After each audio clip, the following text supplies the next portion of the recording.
Imagínate por un momento que estás en la boda más hermosa de tu vida, la de tu nieto adorado, rodeada de mariachis, flores y toda tu familia celebrando. De repente, tu propio hijo se acerca al micrófono y dice con una sonrisa: quiero agradecer públicamente a mi madre, porque gracias al fondo de jubilación de 100,000 pesos que le damos cada mes, puede vivir con la dignidad que se merece. Todos aplauden, todos me miran con admiración y yo me quedo helada. Porque esos 100,000 pesos que mi hijo está presumiendo ante 200 personas jamás han llegado a mis manos. Mientras él habla de su generosidad, yo tengo las manos agrietadas de limpiar casas ajenas para poder comprar mis medicinas. Pero lo que mi hijo y mi nuera no sabían era que esa noche, en esa misma boda, yo descubriría la verdad más dolorosa de mi vida. Una traición tan grande que me obligaría a tomar la decisión más difícil que una madre puede tomar contra su propio hijo. Durante meses pensé que era una anciana tonta, que tal vez estaba perdiendo la cabeza, hasta que encontré los documentos que probaban que mi familia había estado robándome durante años, usando mi nombre, mi edad, mi condición de madre trabajadora, para enriquecerse mientras yo trabajaba como una esclava. La venganza que tomé fue tan perfecta, tan devastadora, que mi hijo terminó perdiendo todo lo que había construido con mi dinero robado. Y yo, a los 72 años, aprendí que nunca es demasiado tarde para defender tu dignidad. Esta es mi historia, y te aseguro que lo que vas a escuchar te va a cambiar la forma de ver a tu propia familia para siempre. Sigue mi historia hasta el final y comenta la ciudad desde donde me estás viendo para saber qué tan lejos ha llegado mi relato. Mi nombre es Rosa López, tengo 72 años y durante 50 años de mi vida he sido la mujer que siempre dice que sí, la que siempre perdona, la que siempre entiende, la que siempre se sacrifica por su familia. Llegué a México desde un pueblito de Michoacán cuando tenía apenas 20 años, con un bebé en brazos y un sueño: darle a mi hijo, Carlos, la vida que yo nunca tuve. Trabajé en todo lo que pude imaginar. Vendí tamales en la madrugada, limpié casas de gente rica, cosí ropa hasta que se me cansaron los dedos, planché uniformes escolares de niños que no eran míos. Mientras Carlos crecía, yo me levantaba a las 4 de la mañana para hacer el desayuno. Después me iba a trabajar, regresaba a hacerle la comida, lo llevaba a la escuela, trabajaba en las tardes y llegaba en las noches a ayudarle con las tareas. Los fines de semana, cuando otros niños iban al parque con sus papás, yo trabajaba doble turno para pagarle sus útiles, sus uniformes, todo lo que necesitara para salir adelante. Carlos era un niño inteligente, eso siempre lo supe. Cuando cumplió 18 años, me pidió dinero para estudiar administración de empresas. Mamá, me dijo, si me ayudas con esto, te prometo que nunca más vas a tener que trabajar limpiando casas. Vendí mi único terreno, el que había estado pagando durante 10 años, para darle el dinero de su carrera, y Carlos sí salió adelante. Se graduó, conoció a Isabela, una muchacha de familia acomodada de la Ciudad de México, se casaron y empezó su propio negocio de construcción. Poco a poco fue creciendo, construyendo casas para gente rica, comprando terrenos, haciendo tratos importantes.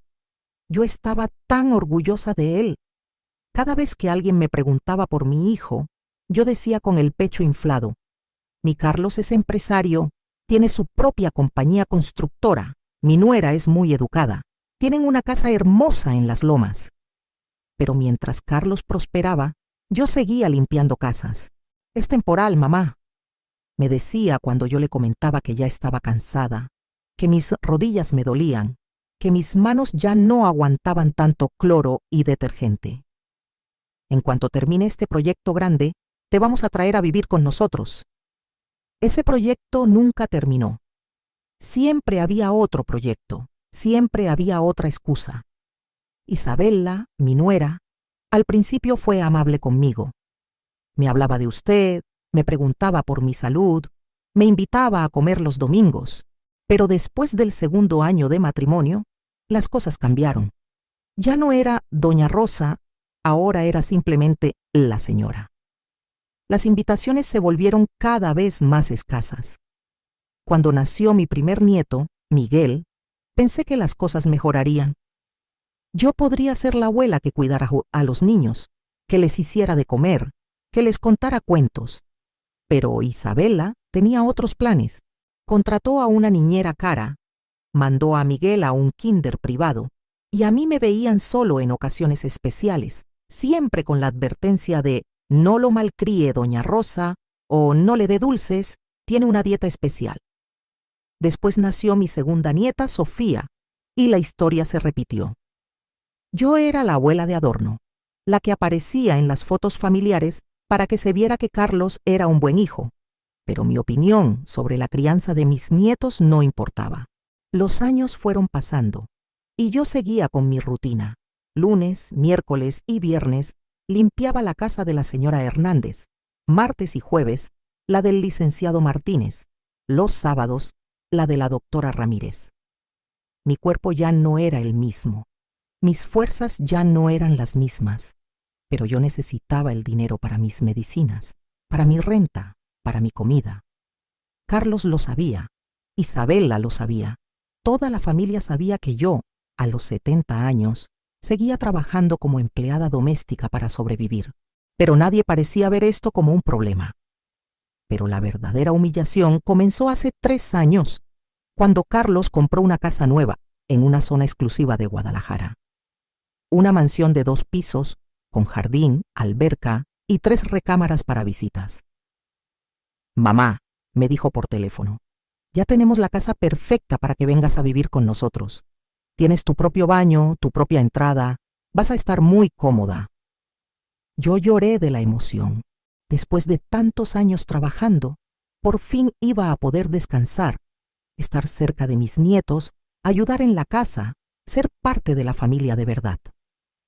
Pero cuando llegué con mis pocas pertenencias, Isabela me recibió con una cara que jamás voy a olvidar.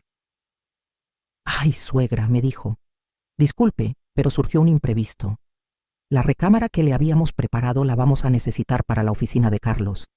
Pero no se preocupe, pusimos una cama plegable en el cuartito de servicio. Es pequeño, pero muy cómodo». El cuartito de servicio medía 2 metros por 2 metros. No tenía ventana, olía a humedad, y para llegar al baño tenía que salir y atravesar toda la cocina. Pero yo no dije nada. Pensé que era temporal, que en unos días arreglaríamos algo mejor. Los días se convirtieron en semanas, las semanas en meses. Yo dormía en esa cama plegable que me lastimaba la espalda, y cada mañana tenía que doblarla para que Isabela pudiera usar el cuarto para guardar sus cosas de yoga. «No se preocupe, doña Rosa», me decía Isabela cada vez que yo insinuaba algo sobre el arreglo. «Pronto vamos a remodelar y le vamos a hacer un cuarto más grande». Pero mientras tanto, ella redecoraba la sala, cambiaba los muebles del comedor, compraba arte caro para las paredes. Un día, después de 2 meses viviendo ahí, Isabela me llamó a la cocina. «Suegra», me dijo sin levantar la vista de su celular, «necesitamos hablar.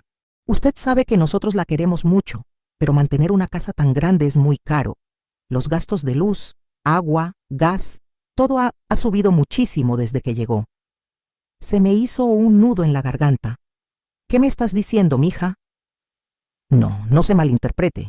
No la estamos corriendo, pero sí necesitamos que contribuya con los gastos. Con 5,000 pesos al mes está perfecto. Es casi nada, considerando que tiene casa, comida, todos los servicios. 5,000 pesos.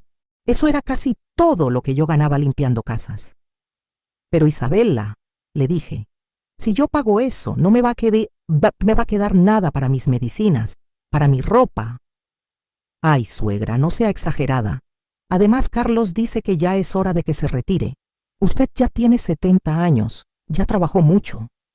Nosotros nos vamos a hacer cargo de sus gastos médicos cuando sea necesario».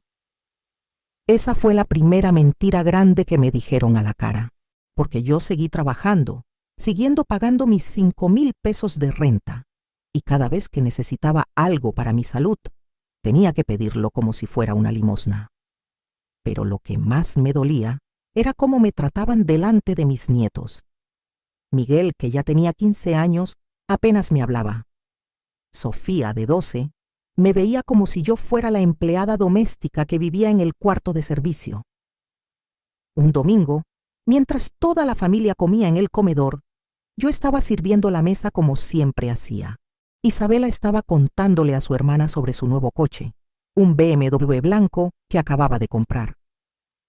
Es que uno tiene que darse sus gustos, decía. La vida es muy corta para estar ahorrando todo el tiempo. Su hermana le preguntó, ¿y tu suegra? ¿Ya se jubiló? Isabela me miró con esa sonrisa falsa que ya conocía muy bien. ¡Ay, no! Ella sigue trabajando porque le gusta. Ya sabes cómo son las señoras de su generación. No saben estar sin hacer nada. Además, le da independencia. Yo me quedé parada ahí, con la charola de vasos en las manos, sintiendo cómo se me subía la sangre a la cara. Le gusta trabajar.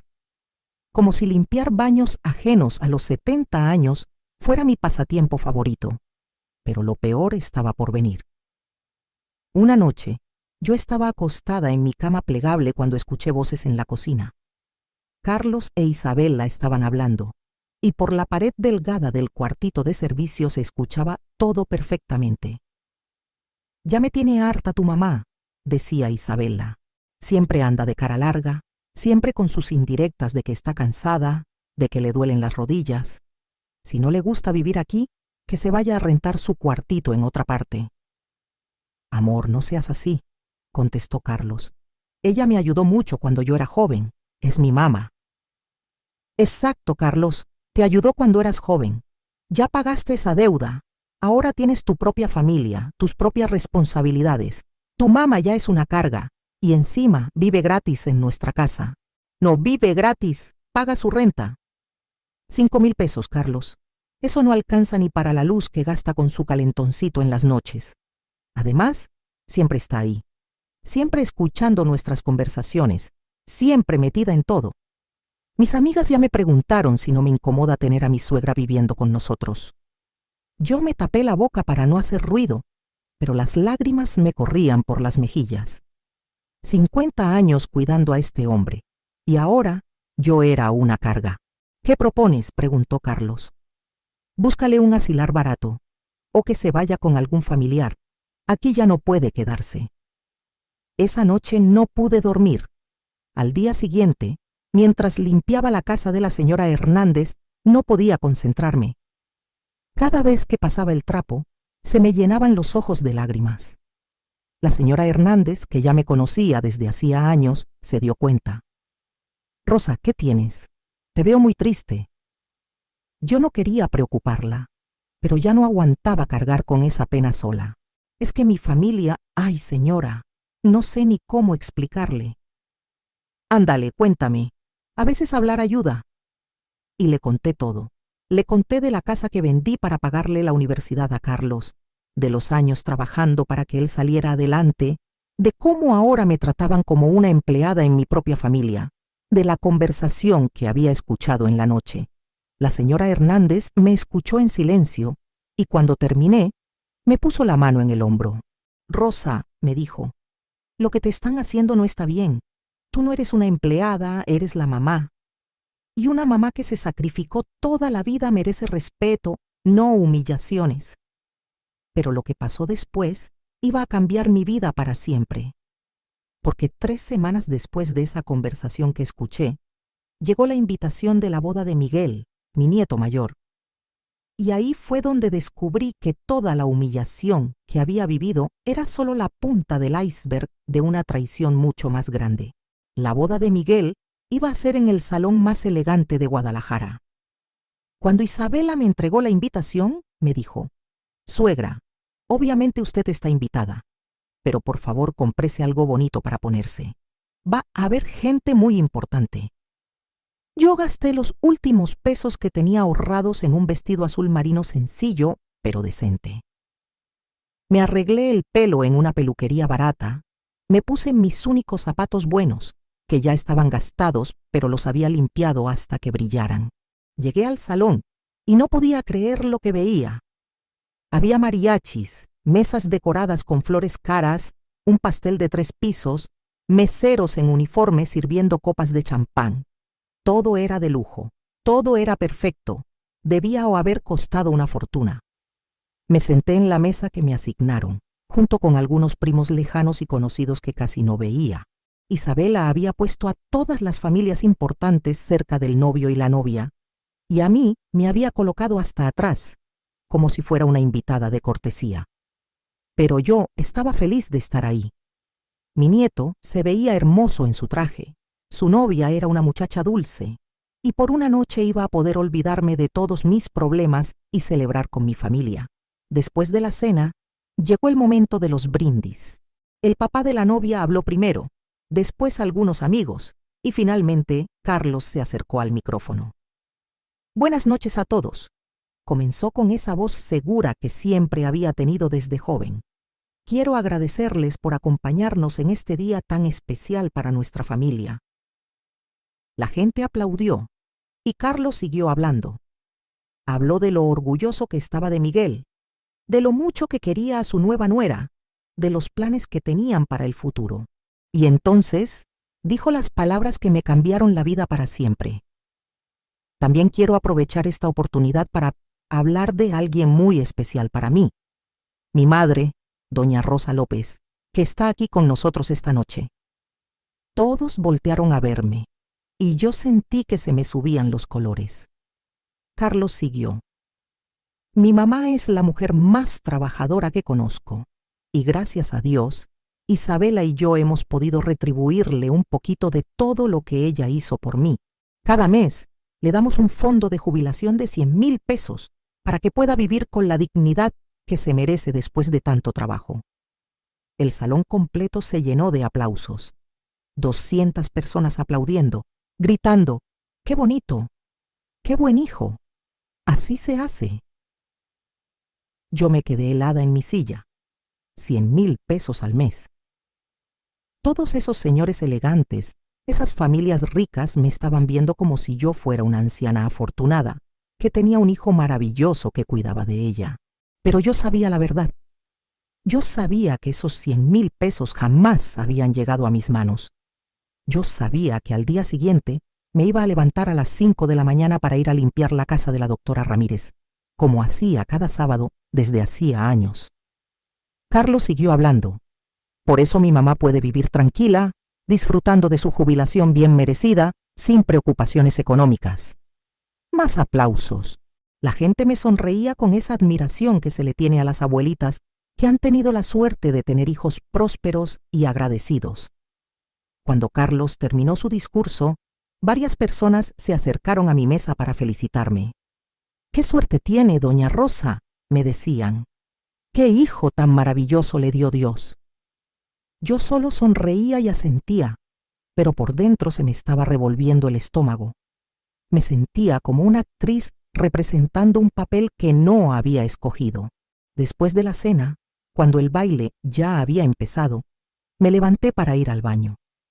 Necesitaba un momento a solas para procesar lo que acababa de pasar. Pero en el pasillo que llevaba a los sanitarios, me encontré con Isabela.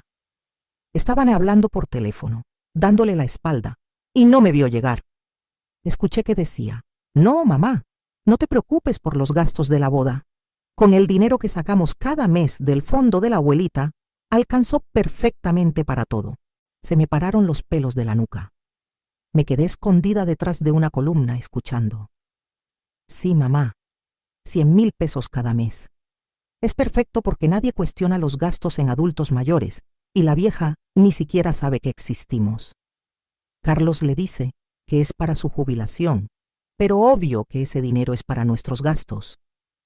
Isabela se rió. «¿Para qué le vamos a dar 100,000 pesos a una señora que vive en el cuarto de servicio? Con los 5,000 que paga de renta y lo poquito que gasta en comida, ya está más que cubierta». En ese momento, Isabela volteó y me vio. Se le cambió la cara completamente. «Tengo que colgar, mamá. Te hablo después». Guardó el teléfono y me quedó viendo con esa sonrisa falsa que ya conocía también. «Ay, suegra, ¿qué hace aquí parada? La fiesta está allá adentro». Yo la miré directo a los ojos. «Isabela», le dije con la voz temblorosa, ¿De qué dinero estabas hablando por teléfono? ¿Cuál dinero, suegra? No sé de qué me habla. Del fondo que mi hijo dice que me dan cada mes. Isabela se acercó más y por primera vez la vi sin máscaras. Mire, doña Rosa, me dijo en voz baja pero firme. No sé qué cree que escuchó, pero mejor no ande inventando cosas. A su edad, a veces uno se confunde, ¿verdad? Yo escuché perfectamente lo que dijiste. ¿Ah, sí? ¿Y quién le va a creer? ¿Una señora de 70 años que limpia casas para vivir o una profesionista con maestría que mantiene un hogar como Dios manda? Sus palabras fueron como una bofetada. Isabela siguió. Además, suegra, usted vive en nuestra casa, come de nuestra comida, usa nuestros servicios. Si no está a gusto, las puertas están abiertas. Pero no vayan a andar inventando chismes sobre dinero que no existe. En ese momento llegó Carlos buscándonos. ¿Todo bien por acá? Los estaba buscando para la foto familiar. Isabela inmediatamente cambió su cara. Todo perfecto, amor. Tu mamá y yo estábamos platicando de lo hermosa que está la boda. ¿Verdad, suegra? Yo los miré a los dos. Mi hijo, con su traje elegante y su sonrisa de hombre exitoso. Mi nuera, con su vestido de diseñador y sus joyas caras. Y ahí estaba yo, la mujer que había sacrificado todo para que ellos pudieran tener esta vida de lujo. Sí, logré decir, está muy hermosa la boda.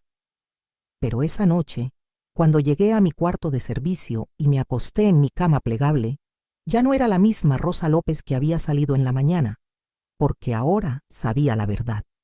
Y lo que no sabían Carlos e Isabela era que yo tenía algo que ellos jamás imaginaron que tuviera.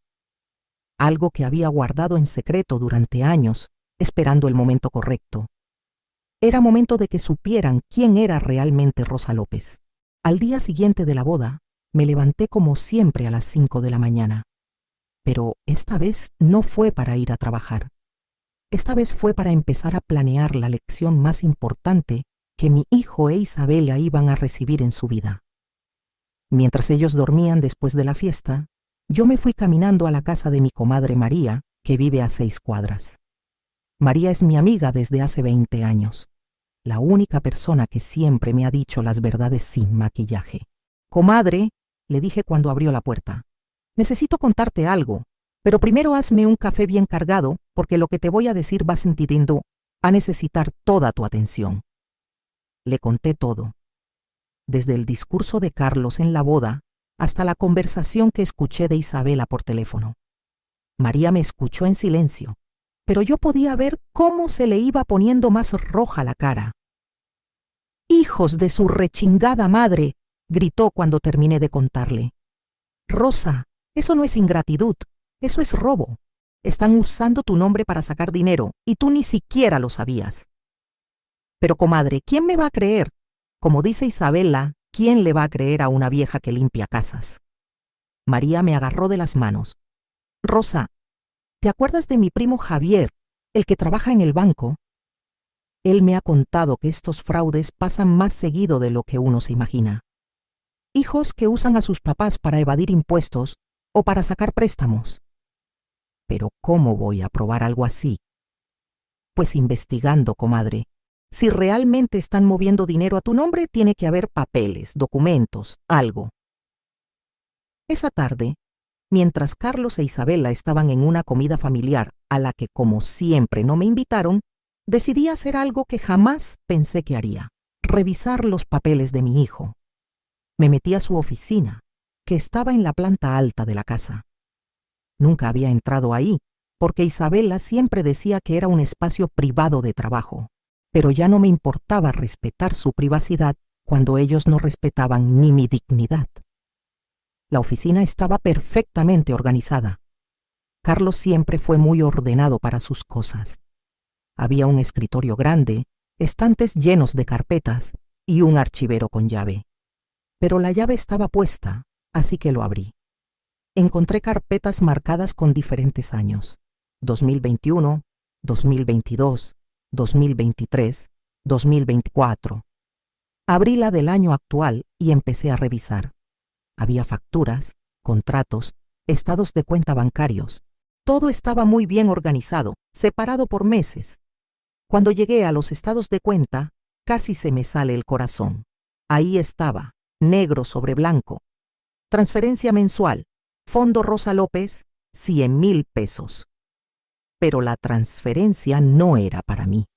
Era para una cuenta que decía I. Vargas Consultoría. I. Vargas, Isabela Vargas. Revisé mes por mes. Enero, 100,000 pesos a I. Vargas Consultoría. Febrero, 100,000 pesos a I. Vargas Consultoría. Marzo, abril, mayo, todos los meses del año. Pero eso no era todo. También encontré las declaraciones de impuestos de Carlos. En la sección de deducciones aparecía apoyo a familiar dependiente, Rosa López, 1,200,000 anuales.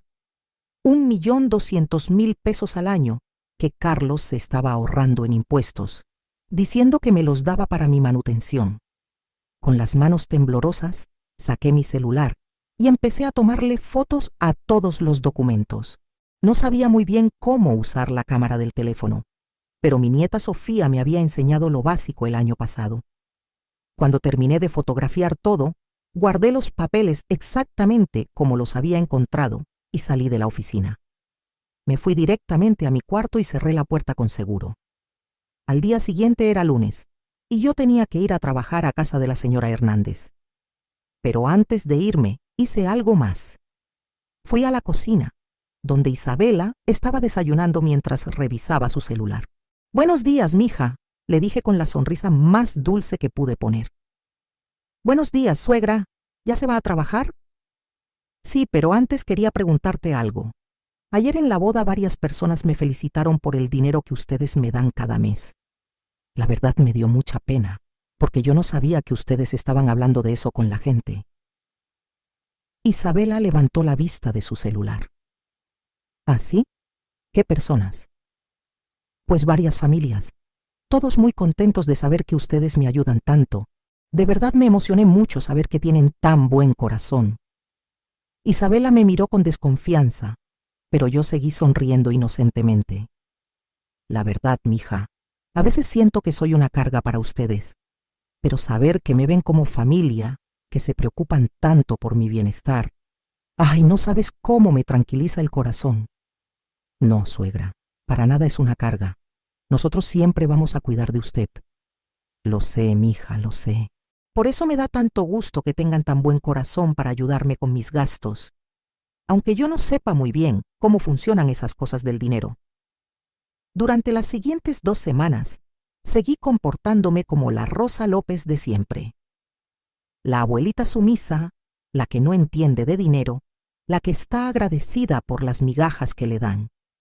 Pero por las tardes, después del trabajo, yo tenía una nueva rutina. Me iba con mi comadre María a ver a su primo Javier, que trabajaba en el banco.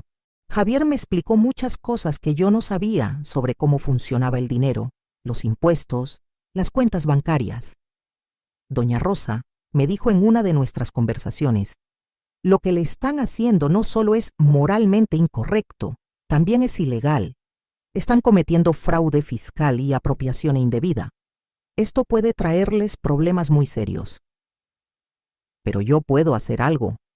«Claro que puede, pero va a necesitar más pruebas y va a necesitar un abogado que se especialice en estos casos». Javier me recomendó con una licenciada que se llamaba Elena Ruiz, que tenía un despacho pequeño, pero era muy buena para casos de abuso a personas mayores. Cuando fui a verla y le enseñé las fotos de los documentos, se le abrieron los ojos. «Señora López», me dijo, «esto es un caso muy claro de fraude. Su hijo y su nuera han estado robándola sistemáticamente durante años. Necesitamos actuar rápido». «Pero, licenciada, yo no tengo dinero para pagarle». «No se preocupe por eso ahorita. Este caso se puede ganar fácil, y cuando ganemos, ellos van a tener que pagar todos los gastos legales. Además, le voy a conseguir que le devuelvan todo lo que le robaron, más daños y perjuicios». Durante esas semanas, mientras Carlos e Isabela seguían con su vida normal, gastando mi dinero robado Presumiendo su generosidad falsa, yo estaba construyendo el caso más sólido de mi vida. Pero lo que ellos no sabían era que yo tenía un as bajo la manga que ni la misma licenciada Elena conocía todavía. Verán, cuando yo era joven y llegué de Michoacán, no llegué con las manos vacías. Mi papá, que en paz descanse, me había dejado unos terrenos en el pueblo. Terrenos que durante todos estos años pensé que no valían nada, porque estaban en un pueblo pequeño, alejado de todo. Pero el año pasado, una compañía minera descubrió que debajo de esos terrenos había litio. Litio que ahora, con todo eso de las baterías eléctricas, vale muchísimo dinero. Yo tenía firmados los contratos desde hacía 6 meses, pero había decidido no decirle a nadie de la familia hasta ver cómo se desarrollaban las cosas. Y ahora me alegraba de haber guardado ese secreto. Porque Carlos e Isabela pensaban que estaban robándole a una viejita pobre y sin educación. Pero estaban robándole a una mujer que, sin que ellos lo supieran, acababa de convertirse en millonaria, y ya era hora de que se enteraran. La licenciada Elena me llamó un viernes por la tarde. Señora López, me dijo, ya tenemos todo listo. Los documentos están en orden, las autoridades fiscales ya están notificadas, y el lunes vamos a presentar la demanda formal. Pero antes de eso, yo le recomiendo que tenga una conversación con su hijo y su nuera. A veces, cuando la gente se da cuenta de que ya no pueden seguir mintiendo, prefieren llegar a un arreglo. Yo sabía que Carlos e Isabela jamás iban a aceptar un arreglo, porque ellos pensaban que yo era demasiado tonta para entender lo que estaba pasando. Pero la licenciada tenía razón. Era justo darles una oportunidad de confesar antes de que las cosas se pusieran peores para ellos. Esa tarde, cuando llegué a la casa, Isabela estaba en la sala viendo televisión y comiendo chocolates caros que había comprado con mi dinero robado. Carlos estaba en su oficina, probablemente planeando cómo robarme más dinero el mes siguiente. Isabela, le dije, ¿podrías llamar a Carlos? Necesito hablar con los dos. ¿Pasó algo, suegra? Me preguntó con esa cara de falsa preocupación que ya conocía tan bien. No, nada malo. Solo quiero platicarles de algo importante. Carlos bajó de su oficina con cara de fastidio. ¿Qué pasa, mamá? Estoy trabajando. Siéntense, por favor, los dos. Se sentaron en el sillón de la sala, como si fueran los dueños de la casa, que técnicamente lo eran, pero con dinero que me habían robado a mí. Yo me quedé parada frente a ellos, con las manos cruzadas como cuando Carlos era niño y había hecho alguna travesura. Quiero que me expliquen algo. Comencé con voz calmada. En la boda de Miguel, tú, Carlos, dijiste que me dan 100,000 pesos cada mes para mi jubilación. Carlos e Isabela se miraron. Sí, mamá. ¿Cuál es el problema? El problema es que yo nunca he recibido esos 100,000 pesos. Isabela se rió. Ay, suegra, ¿cómo que no? Si usted vive aquí, come aquí, usa todos nuestros servicios, eso vale más de 100,000 pesos. No, Isabela. Vivir en el cuarto de servicio pagando 5,000 pesos de renta no es lo mismo que recibir 100,000 pesos en efectivo. Carlos se empezó a poner nervioso. Mamá, no entiendo por qué estamos discutiendo esto. Tú sabes que nosotros te cuidamos, que nunca te va a faltar nada. ¿Ah, sí? ¿Y por qué entonces yo sigo limpiando casas ajenas a los 72 años? Porque te gusta trabajar, mamá. Tú siempre has sido muy activa.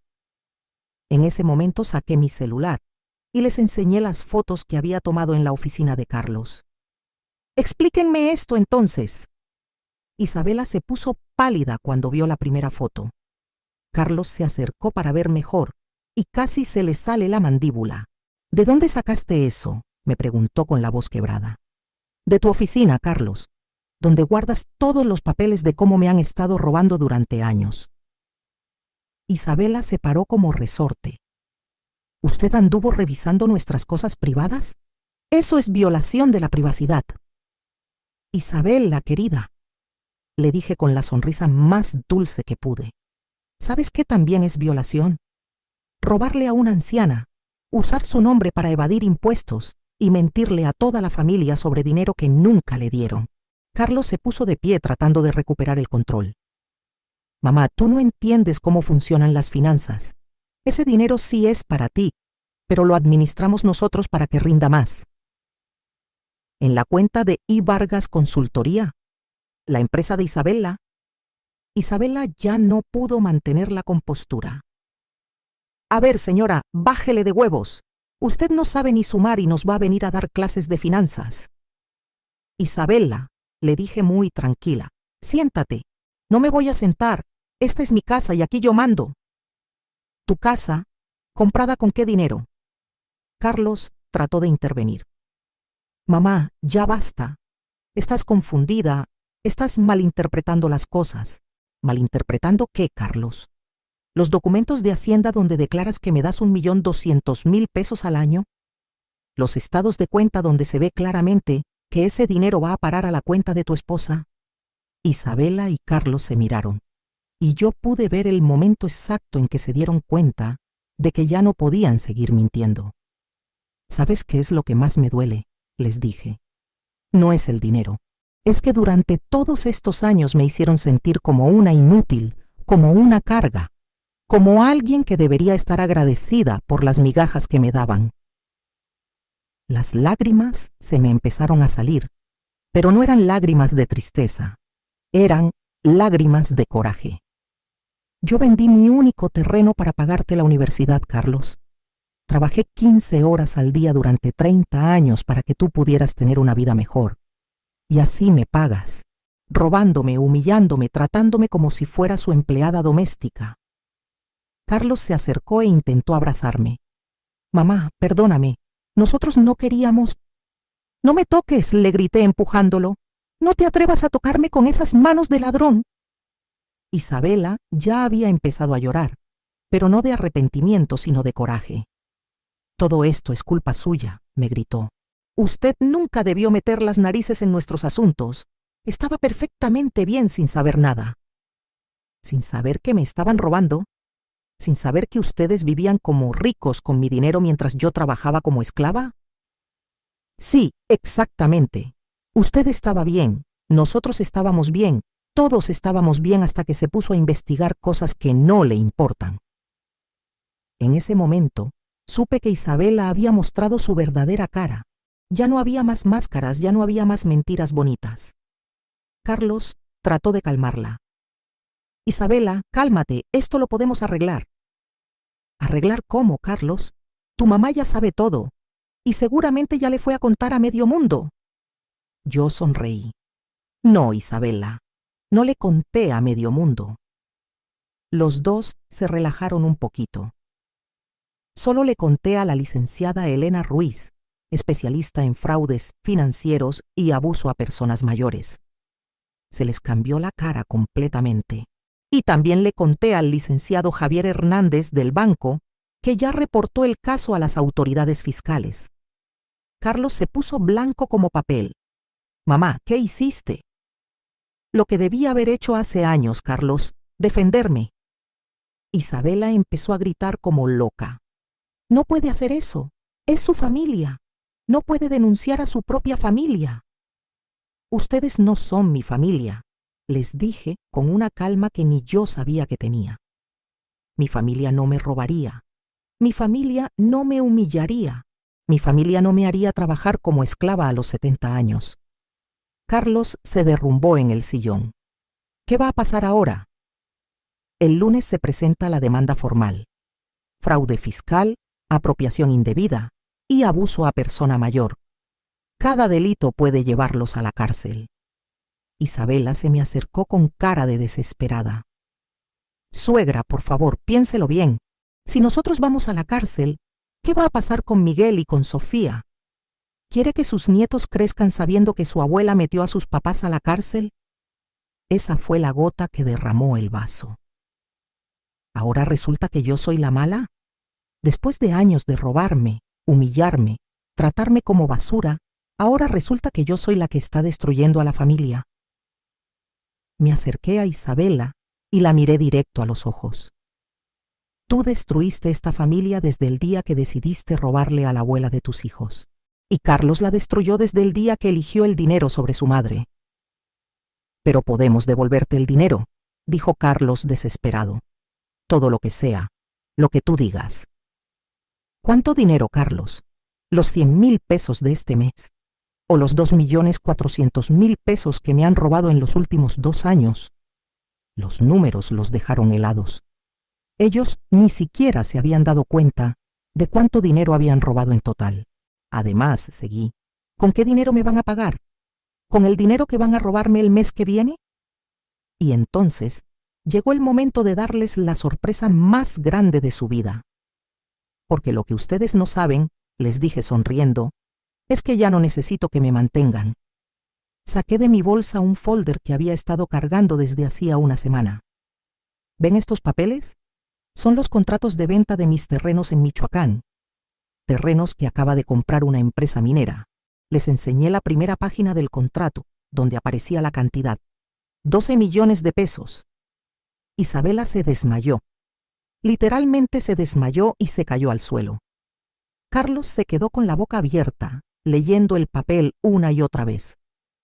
Así es, les dije, mientras Isabela se recuperaba en el suelo.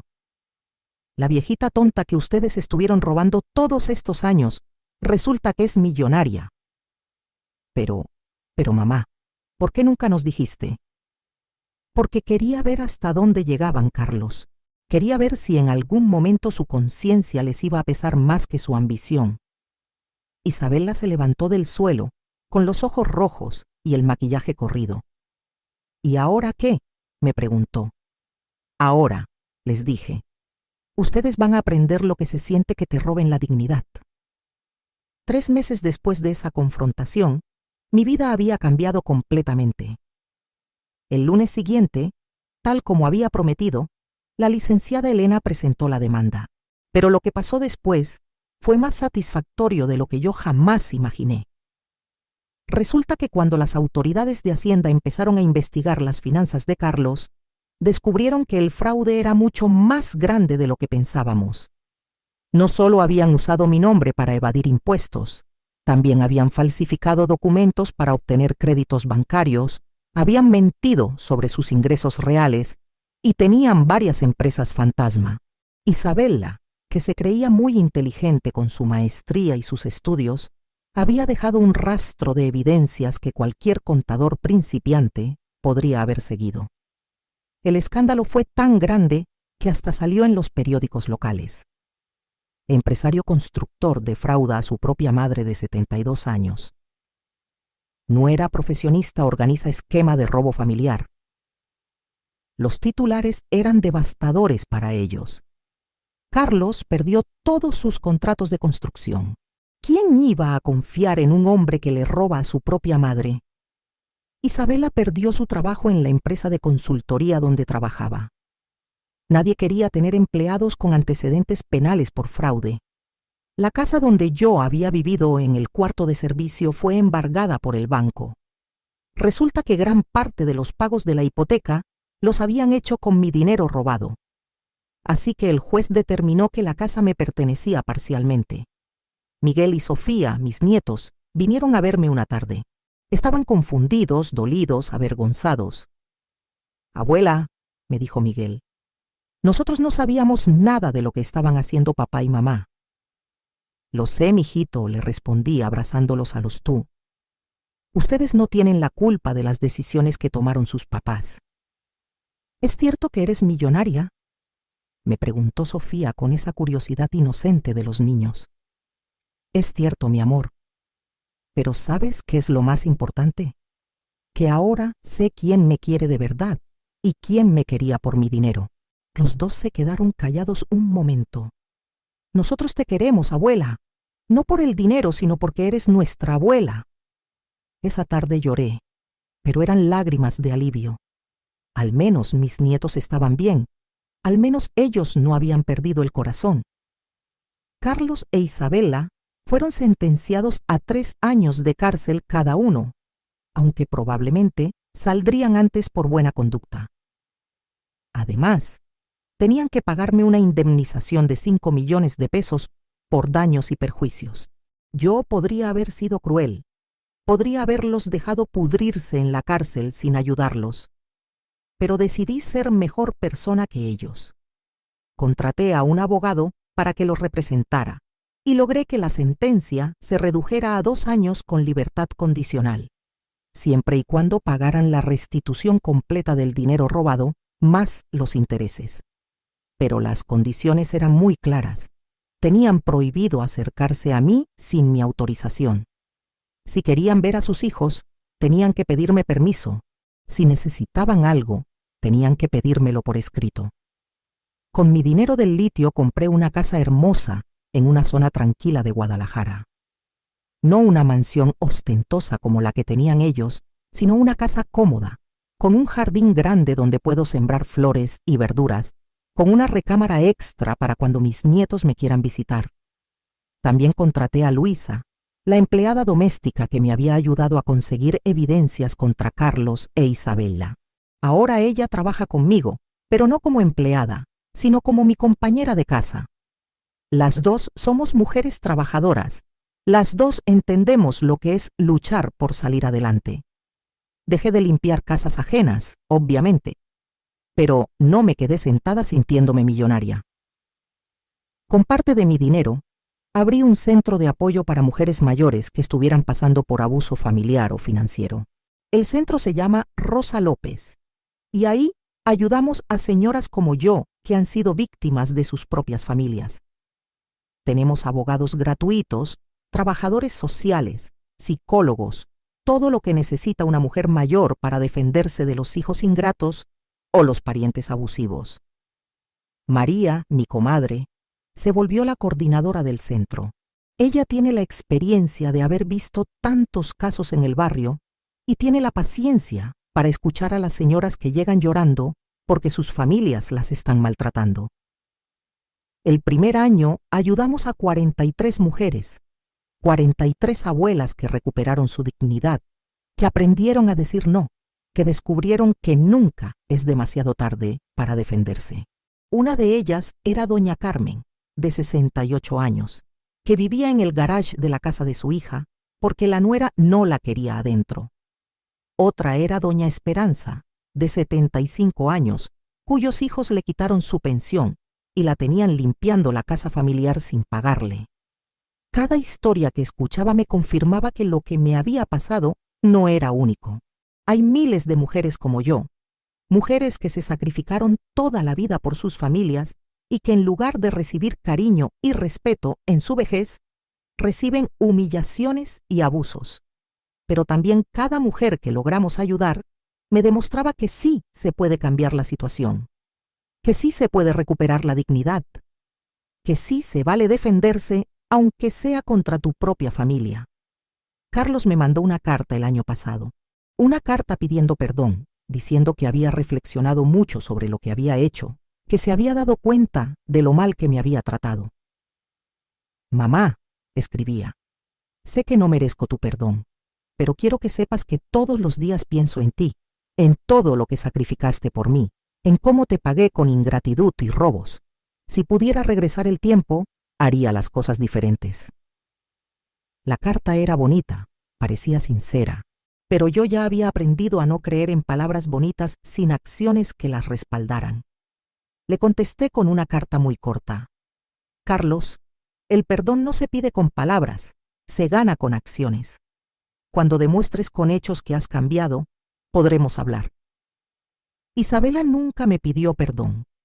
Según me contaron mis nietos, ella sigue diciendo que yo exageré todo, que ella no hizo nada malo, que solo administraba el dinero de una manera diferente. Esa actitud me confirma que tomé la decisión correcta. Algunas personas nunca van a entender el daño que causan, nunca van a aceptar la responsabilidad de sus acciones. Hoy, a mis 74 años, tengo una vida que jamás imaginé que podría tener. Despierto cuando quiero, desayuno tranquila en mi jardín, paso las mañanas en el centro ayudando a otras mujeres, las tardes las dedico a mi casa y mis flores. Los fines de semana, Miguel y Sofía vienen a visitarme. Cocinamos juntos, vemos películas, platicamos de sus planes para el futuro. Ellos han entendido que el dinero no es lo más importante de la vida, que la honestidad y el respeto valen más que cualquier cantidad de pesos. A veces me preguntan sobre sus papás, y yo siempre les digo la verdad. Sus papás cometieron errores muy graves, pero ustedes no son responsables de esos errores. Ustedes pueden elegir ser diferentes. Si alguien me hubiera dicho hace 2 años que a los 72 años iba a tener el valor de enfrentar a mi propia familia, de meterlos a la cárcel, de empezar una nueva vida como mujer independiente, no le hubiera creído. Pero la vida me enseñó que nunca es demasiado tarde para defenderte. Nunca es demasiado tarde para exigir respeto. Nunca es demasiado tarde para decir hasta aquí. Si estás escuchando mi historia y estás viviendo algo parecido, quiero que sepas que no estás sola, que sí se puede salir de esa situación, que sí vales la pena, que tu dignidad no tiene precio, no importa que sea tu hijo, tu nuera, tu esposo o cualquier familiar. Si te están maltratando, si te están robando, si te están faltando al respeto, tienes derecho a defenderte. Yo era una señora de 70 años que limpiaba casas y vivía en un cuarto de servicio.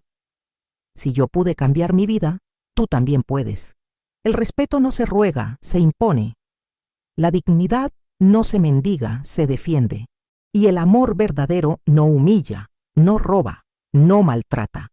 Esta fue mi historia, la historia de cómo Rosa López dejó de ser víctima para convertirse en la protagonista de su propia vida. ¿Qué harías tú en mi lugar? ¿Has pasado por algo similar?